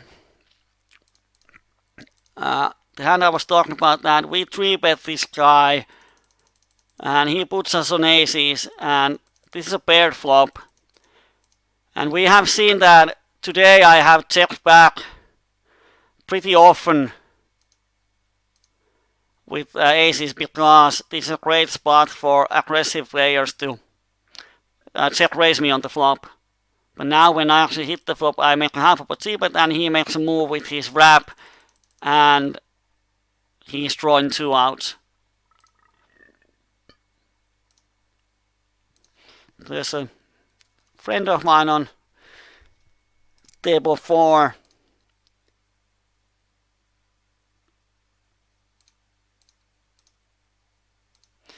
Table 3, turn is interesting card. We actually get a pair and a wrap, but it's paired board. And when he calls the flop, I don't think he's going to fold his overpair. The thing is, we might be drawing dead. But we have so many outs to straight, he might have a deuce. I'm probably going to call, and if I hit my straight, I'm going to just shove the river and see if he calls me with his overpair or trips. But I don't hit, so I have to fold and we lose. And he had just a 9. We had 38% on the turn. Too bad we didn't hit that one.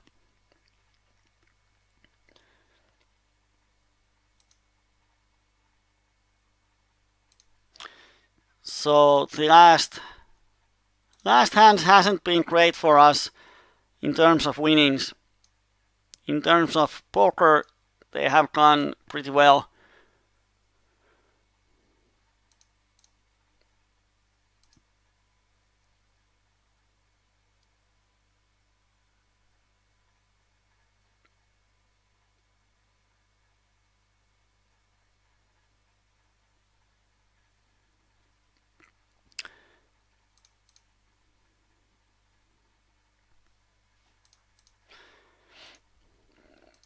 And here I'm going to make on table 1 half a pot c-bet and just see if he folds, and he does, and we win the pot.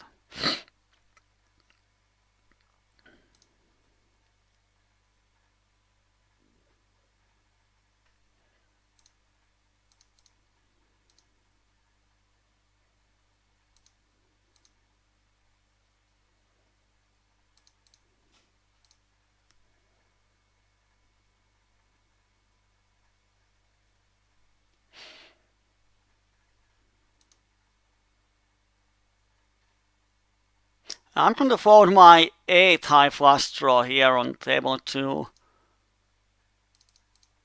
And on table 3 I'm just going to make a small raise.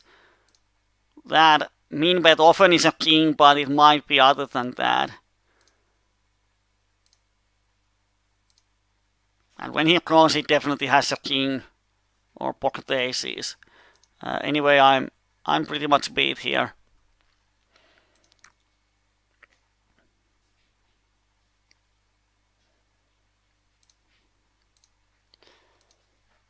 And now all the bad players are just owning me.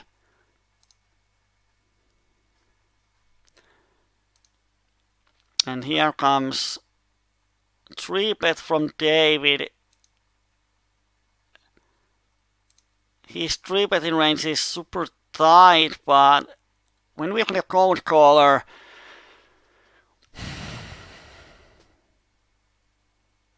the thing is that if I call $5 and I want to draw a set, I have to get value of around $40. So it means that if I get a set, I have to stack someone off pretty much always. So I'm going to fold.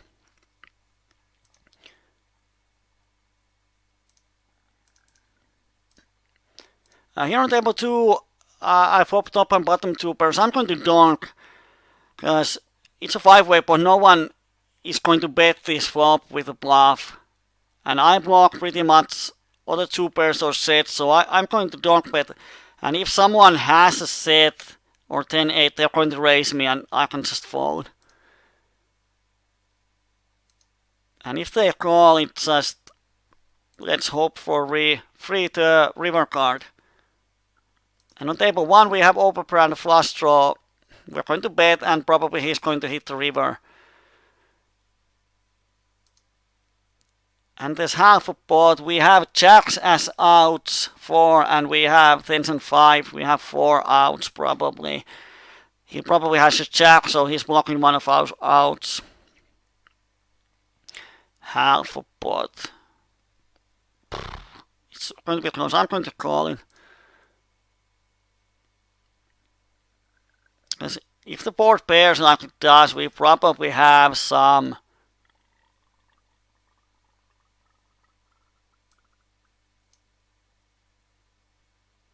I'm actually going to pot it because this guy has pot size left. It sucks if he raises and he calls and he has 10-8. Wow. Oh, it hurts so much.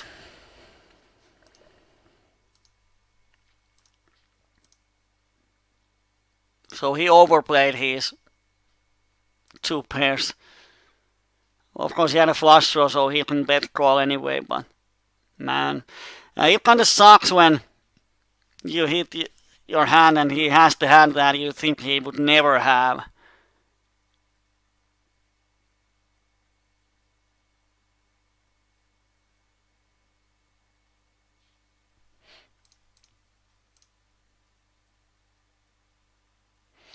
Table 3, the hand where you had a turn wrap. I don't know, was it on the where the board is deuce something?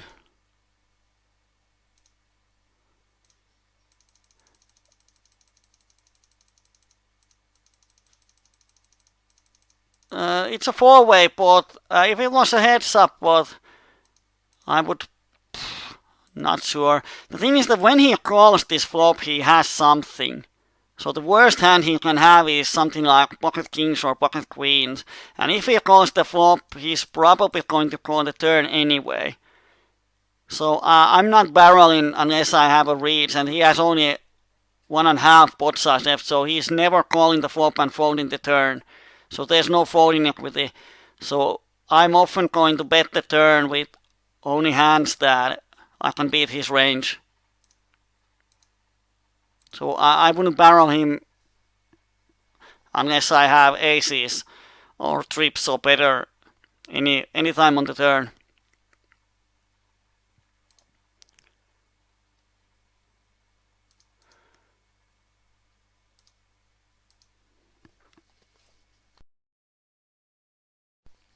Because of those couple of big pots where we didn't win our equity share, I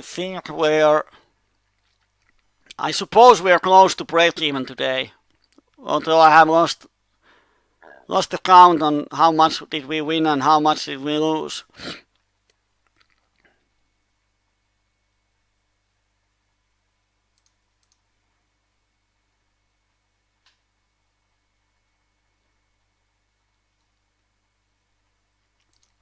But let's play a couple of hands then see what was the situation today.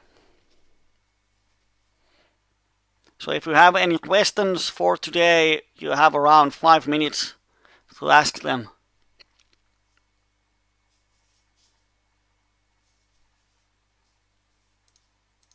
Pielo is a tough game, so despite of us having once in a lifetime session opener, we just hit the nuts on every hand and the money came in.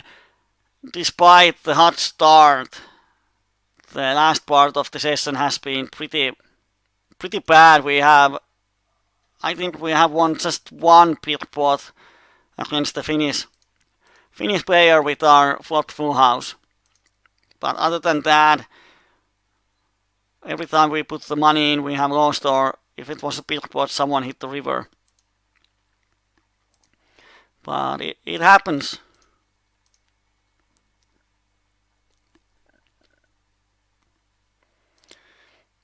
Table 1, we flopped the top pair. This guy is so crawl happy that I'm c-betting top pair every time. Of course, David might raise me, but I don't think he's going crazy here when there's this German calling station. Against ASN, I'm going to call, although my hand is pretty bad. And I'm going to value bet the turn. He has a lot of draws and kind of sucks the jack. But he's going to check so often I get the free river. And he has 5 deuce, which he's calling down.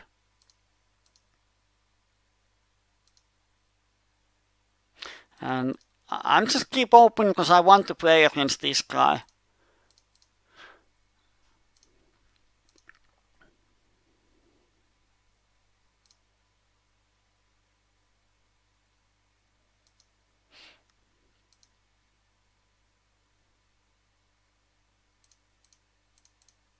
And on table 4, I'm trying to steal the pot. Let's see if it works.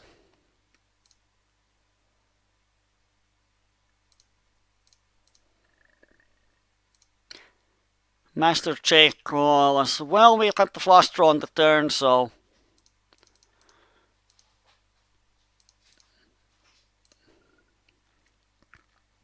when he calls the flop, he probably has something, so I'm not going to barrel him off his hand.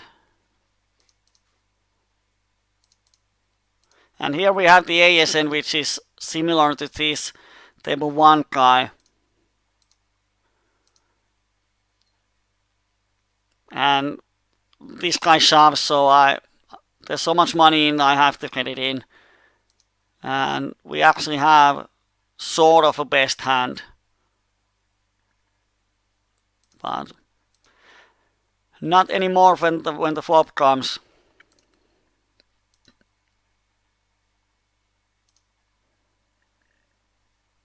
Well, this guy goes with the cut shot, so he's green player. It's so strange that the guys that go with just the cut shot, they hit their hand so often. Of course, they hit it 1 out of 10 times, but it feels like they are hitting them all the time.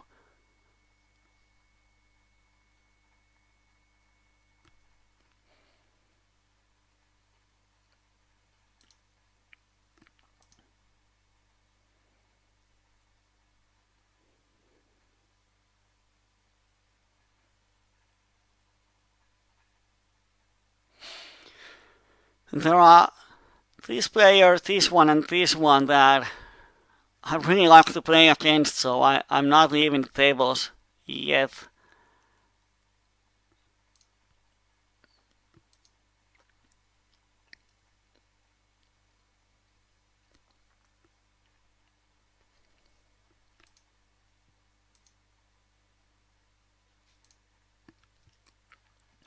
And let's just wait if we can get at least one big hand against them. So this guy is a huge calling station and he has a huge stack, so sometimes it pays off. So he's just sitting at the table and calling if he has anything. And this is strange, he has $7 behind, so I don't know if he's bet folding the river against calling station or what. Wow. That's how they make money.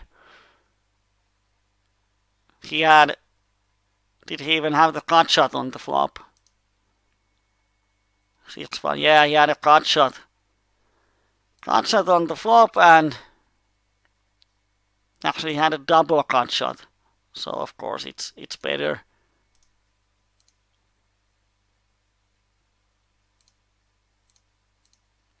I'm going to call this ace and he has donked half of the time. And he has the ace, which I thought he had.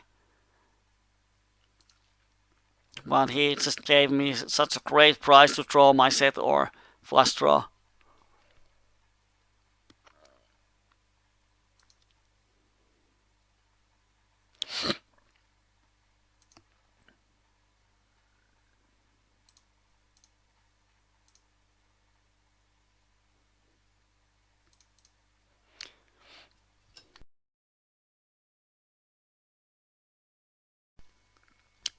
Clock is turning to 11, so we sort of have to close down soon. It would be just so nice to win one pot out of these huge fishes. Like this guy is over 200 stack. The one, he got it almost in one hand where we had a cut shot and a flush draw. He had a set and this guy who was sitting here had two pairs. And his hand held up. And he's using these min bet donks all the time.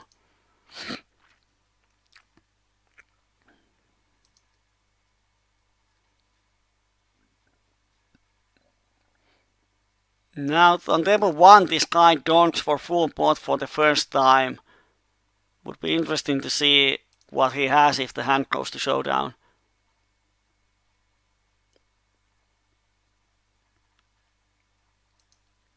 Thing is that this German guy can't really call without a set of 9s here when a calling station suddenly donks for a full pot. Aces against aces.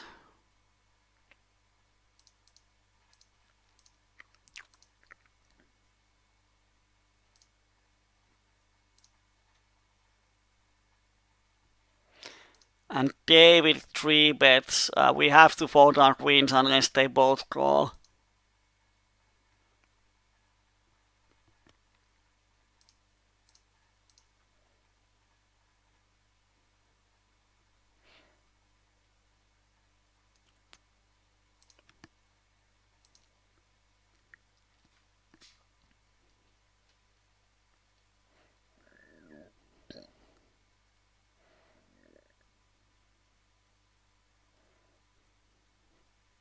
And here ASN 444 is just picking up more and more stack.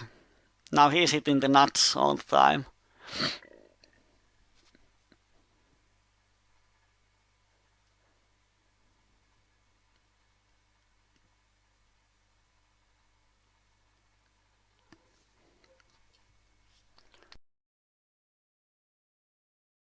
Another queens. Let's see what happens this time.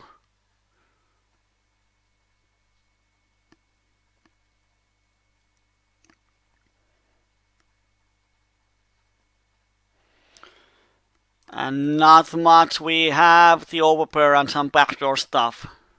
But has happened so often. We bet, we hit nice card on the turn.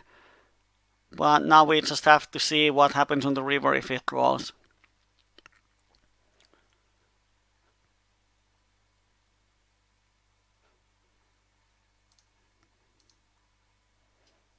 And he folds, which kind of sucks.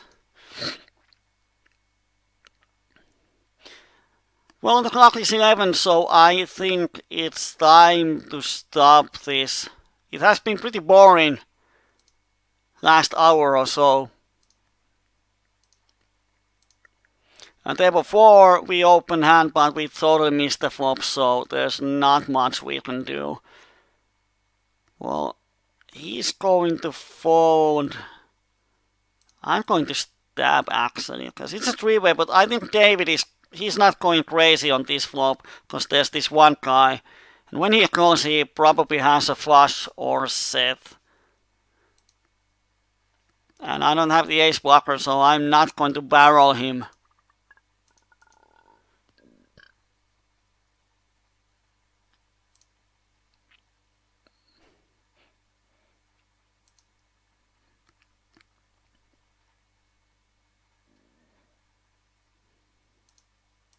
And I'm not giving him value for his flush.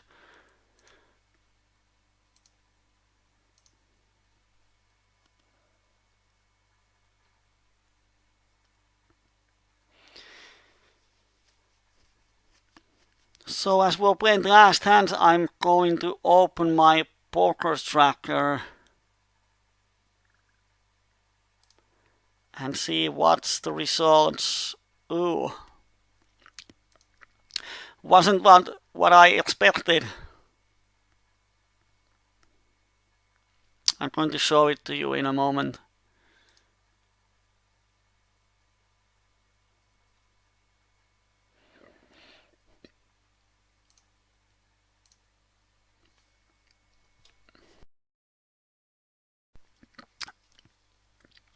So not much going on here, and we're going to play a couple of hands on table 1, and then we close the session.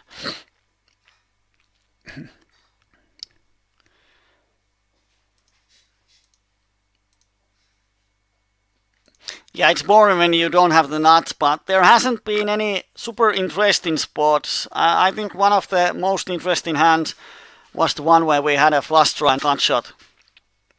And even that, it's pretty simple, because the way they played the hand, they probably both have a made hand, which means they have sets and two pairs in their range a lot, when our flush draw is often alive. So we have enough equity to stack off.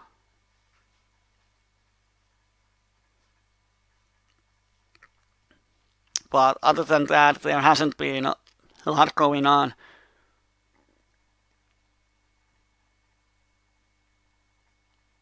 Bjarki is saying that it's frustrating when people shows weak made hands with home muck if you just barrel. It's always about the range. And on the river you have to think that, like, this guy had bottom two pairs, 5 deuce on the one hand. If he calls flop and turn with bottom two, he's probably going to call the river. Now we have the nuts on the last hand or so, and we don't get action. It's a huge calling station, has just call so far, and now we have actually hit the nuts against him 2 or 3 times, and he just folds. Sucks. He's so reading us. And we flop decent flop again. Let's just value bet as much as we can.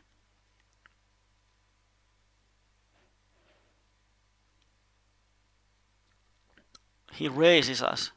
Wow. But it's a small raise. I almost have the odds to draw my flush, so I'm definitely going to call. And now it's interesting. We have the top two. He has just called with his other two pairs. Could he have a set?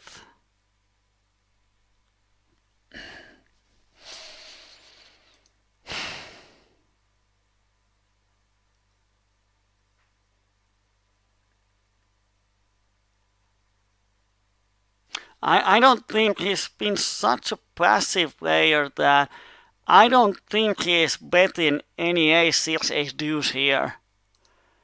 So the thing is, can I call with my ace-jack and flush draw outs? Which means I have around 12 outs, 24%. I almost can. And I don't hit the button. He might check this river. He should check the river.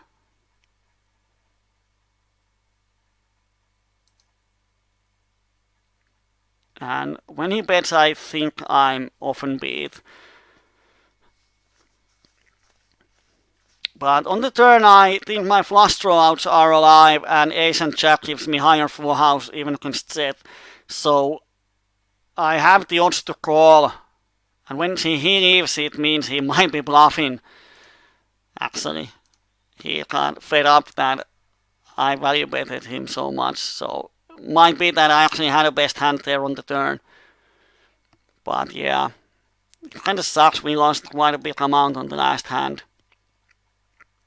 So here's the graph for today. We were here before the last hand. Too bad we didn't hit the outs once more. So over $100 winnings and EV is $200. It kind of sucks that we are running almost $80 under EV, but nothing you can do about that. Same thing happened last time, I think. But decent session anyway. And 3 figures winnings for the second time. Yay. So that's for tonight. I hope to see you all on Wednesday. And if you're watching this on YouTube, please join us on Wednesday evenings. If no one has any questions, and I suppose you don't have because no one has asked anything on last 5 minutes or so. So have a nice Wednesday and I'll see you next week. Bye bye for now.